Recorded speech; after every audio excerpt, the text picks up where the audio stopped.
बहुत अच्छा। अब मैं आपको एक डरावनी, रहस्यमयी और रोमांच से भरपूर लंबी चुड़ैल की कहानियाँ सुनाता हूँ। ये एकदम नई, मौलिक और आपकी रुचि के अनुसार बनाई गई है।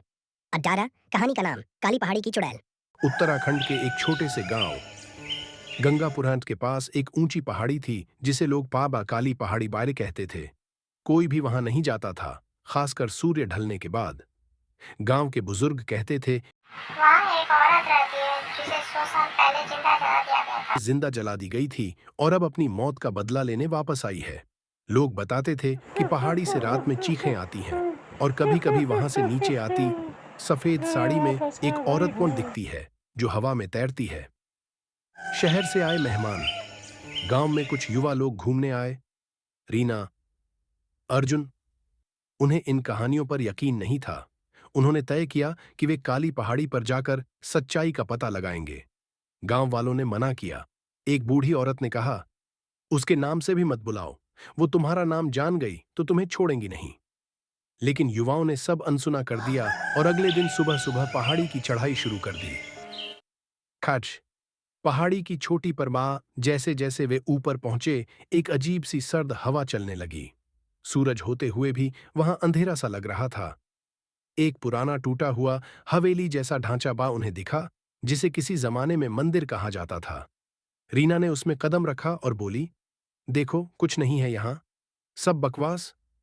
उसी पल उसकी टॉर्च अपने आप बंद हो गई। हवेली के अंदर की दीवार पर किसी ने लाल खून से लिखा था, तुम आ गए, अब कभी लौट नहीं पाओगे। चुड़ैल का आगमन। एक जोर की हवा चली और हवेली का दरवाजा बंद हो गया। तो डर गए, लेकिन बाहर जाने का रास्ता भी नहीं दिखा। अचानक दीवार से एक छाया निकली। लंबे बाल, सफेद आंखें, बिना पैरों के झूलती हुई एक औरत। चुड़ैल। उसने घूरते हुए कहा, तुम्हारे जैसे ही 4 और आए थे, अब उनकी हड्डियां मेरी रसोई में हैं। प्रियंका चिल्लाई, भगवान के लिए छोड़ दो। चुड़ैल हंसी, तुमने तो भगवान को मानना बंद कर दिया था ना। चुड़ैल की आंखों से काले धुएं निकले और एक एक कर दोस्तों को अलग अलग कमरों में कैद कर लिया गया। रीना की लड़ाई। रीना, जो बाकी सबसे ज्यादा जिद्दी थी, अकेली बच गई। उसे एक पुराना पन्ना मिला जिसमें लिखा था कि चुड़ैल का नाम नैना देवी अप्पाकाल था और उसे जलाया गया क्योंकि उसने तांत्रिक विद्या सीखकर गांव की औरतों को आजाद करना चाहा था।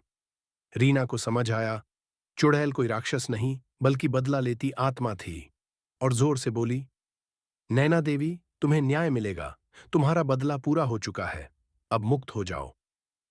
चुड़ैल की चीख गूंजी, हवेली कांपी और अचानक सब शांत हो गया। अंत या नई शुरुआत? सुबह हुई, रीना अकेली गांव लौटी, बाकी तीनों गायब थे। लोग कहते हैं वे कभी नहीं मिले। रीना ने गांव छोड़ दिया,